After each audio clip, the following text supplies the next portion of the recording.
શું કહેશો આપ? આ ભારતીય જનતા પાર્ટીના હોદ્દેદારો હોય, એમના આગેવાનો હોય, એમનો વાણી વિલાસ છે એ ક્યાંક ને ક્યાંક દેશ પ્રત્યેની જે દરેક નાગરિકની ભાવના છે, દેશ એ અખંડ છે. એની પાર્ટીઓ કોઈ હોય, ગૌણ હોય, રાજકારણ ચૂંટણીઓ આવે ને જાય, પણ દેશના કરોડો કોંગ્રેસી કાર્યકરોને એ એક આતંકવાદી સાથે સરખાવવા, તો હું એમને કહેવા માગું છું કે તમારો જે ઇતિહાસ છે, તમારી વિચારધારા છે, આજે પણ જે RSSનું વડું મથક છે એના ઉપર ક્યારે પણ તિરંગો લહેરાયો નથી. અને જે ગાંધીજીની જે હત્યા કરવાવાળા લોકો હોય, જેને ધર્મના નામે રાજકારણ કરવાનું હોય, જેને ગાયોના નામે ચૂંટણી ફંડ લઈને જે ગાયોને મારવા માટેના કતલખાના છે એમની પાસેથી ફંડ લઈને ચૂંટણીઓ જીતવાવાળા લોકો એ કોંગ્રેસના આગેવાનો ઉપર કીચડ ઉછાળવા માટેનું કામ કરતા હોય, તો એ હજારો દેશના કોંગ્રેસના કાર્યકરો સાથે પ્રજા એમને લોકશાહી ઢબે જે જવાબ આપવાનો છે એ આપશે. પણ આવા વાણી વિલાસ લોકોને એ ભારતીય જનતા પાર્ટીએ એને પોતાને નોટિસ આપવી જોઈએ ને એની પાસેથી ખુલાસો માગવો જોઈએ કે આવા વાણી વિલાસ આપવા માટે જે લોકોને છૂટો દોર આપ્યો છે, ક્યાંક ને ક્યાંક એ લોકો રાષ્ટ્રના હિત માટે કરીને વાત કરતા હોય, તો ક્યાંક ને ક્યાંક આવા લોકોને એમને લગામ રાખી અને એક વૈચારિક રીતે કોઈના માટે ઉચ્ચાર કરે એવી અપેક્ષા અમે એમની પાસે રાખીએ છીએ. Thank you. દેશમાં જે ખોટું કરી રહ્યા છે એમની સામે લડવાની માં જગદંબા તાકાત આપે, એવા માટે માં જગદંબાની ચૂંટણી ઉઠાડી અને બનાસના લોકપ્રિય સાંસદ જ્ઞાનીબેનનું સ્વાગત 27 કિંમત જિલ્લા પંચાયતના ઉમેદવાર ડામરાજી રાજગોર કરી રહ્યા છે. હવે જ્ઞાનીબેનનું સ્વાગત ચેલારામ યુવક મંડળ, હનુમાન યુવક મંડળ. નમસ્તે. મજા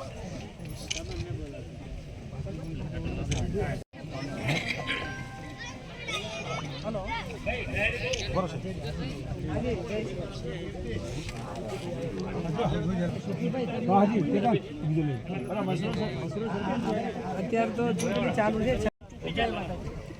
હવે એક આદમી લાવવાનો તો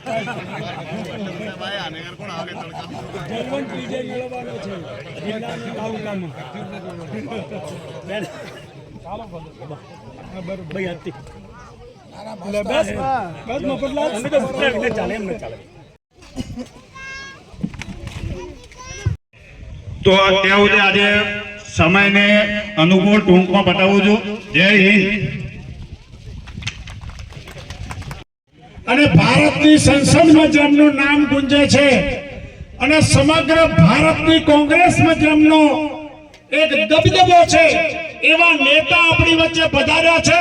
આદરણીય અમારા લોકપ્રિય સાંસદ જ્ઞાનીબેનને તાળીઓના ગગડાટ સાથે આપણે વધાવીશું કે આ માણસોને જીતાડો. કોંગ્રેસના નિશાન પર પ્રજા નિશાન આપીને 30 વર્ષથી ભાજપનું શાસન છે.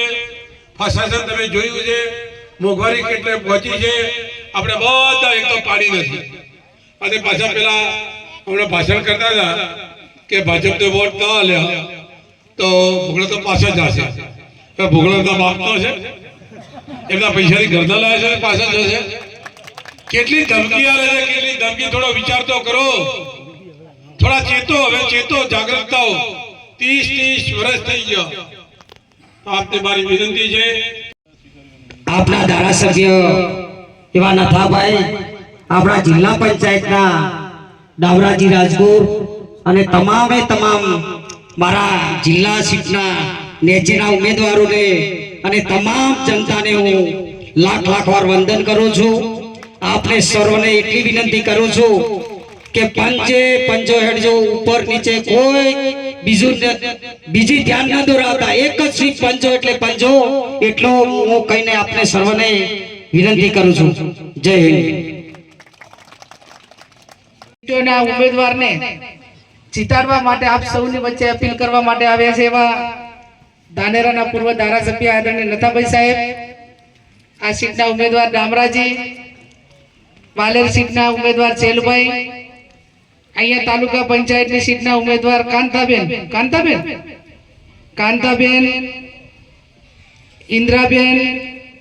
ઇન્દ્રાબેન કીર્તિભાઈ, પિન્ટુબેન, પિન્ટુબેન, ભરતભાઈ, વિજુભાજી, ડાયાભાઈ અને જોઈતાભાઈ આ નીચે તાલુકા પંચાયતની સીટેના ઉમેદવાર છે. એવી જ રીતે વાલર જિલ્લા પંચાયતની નીચેના પણ ઉમેદવારો. આપ સૌ સ્ટેજ ઉપર કોંગ્રેસના કાર્યકરો, વડીલો, યુવાન ભાઈઓ અને બહેનો, નતાભાઈ અને એમણે બધી વાત કરી. એમને બધાને વોટ આપીને જંગી બહુમતીથી જીતાડજો. વર્તમાન સમયમાં નજર નાખો તો પહેલા તો કદાચ બુટલેગરો હોય કે આ લોકો હોય ધમકી આપતા, હવે તો આખી પોલીસ ધમકી આપે છે ઉમેદવારોને ફોર્મ ખેંચાવવા માટે અને પૈસાની લાલચ આપે, નોકરીઓની લાલચ આપે, નાના મોટા પદોની લાલચ આપે. ત્યારે આમાં ધોળી પાઘડી સમાન બધા તમે વરિષ્ઠ આગેવાનો છો, તમે અનેક ચડાવ ઉતાર જોયા છે. કોંગ્રેસનું રાજ આટલા દિવસ રહ્યું, આટલા વર્ષો સુધી, તો કોઈ સરકારી અધિકારીઓએ કે પોલીસે આ રીતે ચૂંટણીઓમાં ભાગ લઈને કોઈ ભાજપના એ વખતના ઉમેદવારો લડતા હોય ને ક્યારે હેરાન કરવા માટેનો પ્રયત્ન નથી કર્યો. પણ એ હવે તમે એમ નક્કી કરો કે આમ તો 30 વર્ષથી શાસન કરે છે ને એમ કહે છે કે અમે બધા જ કામો આખા ગુજરાતમાં કરી નાખ્યા અને તમે કોંગ્રેસ વાળા પણ હવે ભાજપમાં આવી જાઓ એટલે વિકાસના કામો પૂરી તાકાતથી થાય, અમારી સરકાર છે એટલા માટે. તો 30 વર્ષથી તમે શાસનમાં હોય તો 30 વર્ષમાં કેમ કામો બાકી રાખ્યા? અને આજે પણ તમારી જે આરએસએસ ની વિચારધારા હોય, તમારી જે ભાજપની વિચારધારા હોય, એ લોકો આજે પણ કોંગ્રેસ સામે લડવા માટે સક્ષમ નથી. એટલા માટે તમારે કોંગ્રેસમાંથી લઈ જઈને ઉમેદવારો લડાવવા પડે છે. આજે પણ મૂળ ભાજપ પાસે કોઈ ઉમેદવારો નથી, એ વાતનો એ પુરાવો છે. અને એટલે જ કે ભલે કોંગ્રેસ 4 વર્ષ ને 11 મહિના એ લોકોના સુખ દુઃખમાં ભાગીદાર થાય, સારા માટા પ્રસંગમાં આવે જાય, એનાથી જે નાના મોટું બનાવી ટાપો કરે, પણ આજે પણ કોંગ્રેસ અને કોંગ્રેસના કાર્યકરો, કોંગ્રેસના આગેવાનો એક હાકલ કરીને એક તાકાતથી ચૂંટણી લડે તો આજે પણ ભારતીય જનતા પાર્ટીને મેદાન છોડાવવાની તાકાત એ કોંગ્રેસના કાર્યકરોમાં અને કોંગ્રેસના નેતાઓની અંદર છે. અને એમ નથી, ઈમાનદારી છે. ક્યાંક ને ક્યાંક એની ક્રેડિટ છે કે કોંગ્રેસનો કાર્યકર, કોંગ્રેસનો આગેવાન, એનો નેતા એ ક્યારે પોતાના સ્વાર્થ માટે વેચાશે નહીં, એ ક્યારે લોકોને હેરાન નહીં કરે અને ક્યારે લોકો પાસે જૂઠું નહીં બોલે. આ અનેક તમારા લોકશાહીની અંદર કોઈનું વોટ લેવું અને છેક દિલ સુધી લાગણીમાં નાભીમાં પહોંચવું એ કેટલું તમારી હાથમી પેઢી સુધીનું એનાલિસિસ થતું હોય ને ત્યારે લોકો તમને મત આપતા હોય છે. અને એ મત જ્યારે આપણને આપીને જ્યારે લોકો ચૂંટીને મૂકતા હોય ત્યારે એના નાના મોટા કોઈ પણ કામમાં સહભાગી કોંગ્રેસ પાર્ટી એના આગેવાનો ભૂતકાળની અંદર થયા છે અને ભવિષ્યની અંદર થશે.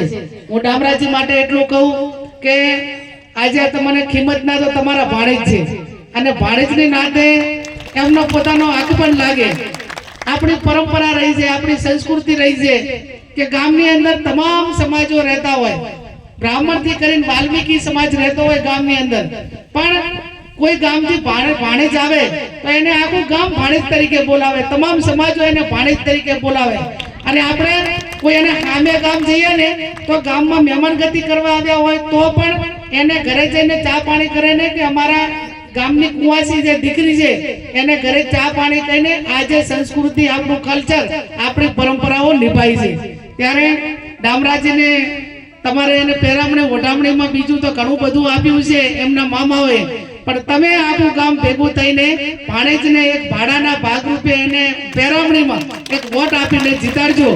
અને એમને તો હવે નિવૃત્તિએ જાહેર કરી દીધી છે કે હવે મારે જિલ્લા તાલુકા પંચાયતની ચૂંટણી લડવી નથી, આ મારી છેલ્લી ચૂંટણી. અને આપણા ભારતના બંધારણની અંદર જોગવાઈ છે કે અઘરામાં અઘરી સજા કઈ તો ફાંસી નહીં.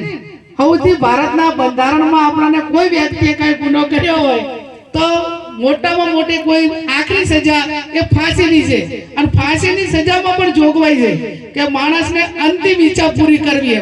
એને ફાંસીએ ચડાવતા પહેલા કોઈ પણ વ્યક્તિ એ ઈચ્છા વ્યક્ત કરે ત્યારે એની અંતિમ ઈચ્છા પૂરી કરવી એવું ભારત દેશનું બંધારણ આપણને કહે છે.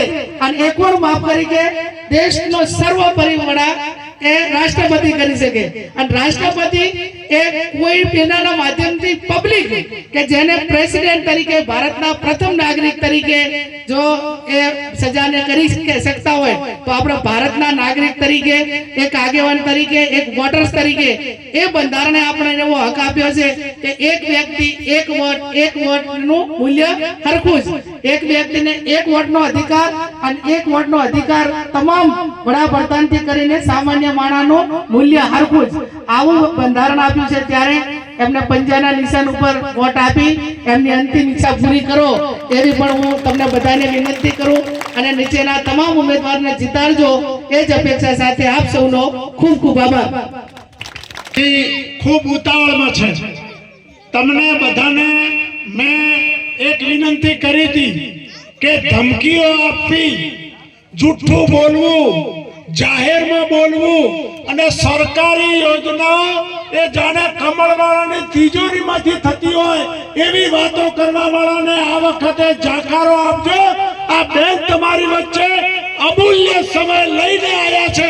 ભારતના એક લોકપ્રિય સાંસદમાં જેમનું નામ છે એવા અમારા બનાસકાંઠાનું નામ આખા ગુજરાત અને આખા ભારતમાં રોશન કર્યું છે. એ તમારી બેન ઠાકોર સમાજને વિનંતી કરે કે કોઈ વાતમાં આયા વગર પંજાના નિશાન ઉપર અમારા 6 ઉમેદવારને જીતાડવાની તાકાત તમારામાં છે, ઠાકોર સમાજમાં છે અને ઠાકોર સમાજ બેન તમારા આયાથી અમારી સીટ જીતે છે. ખેમજીભાઈ અમારા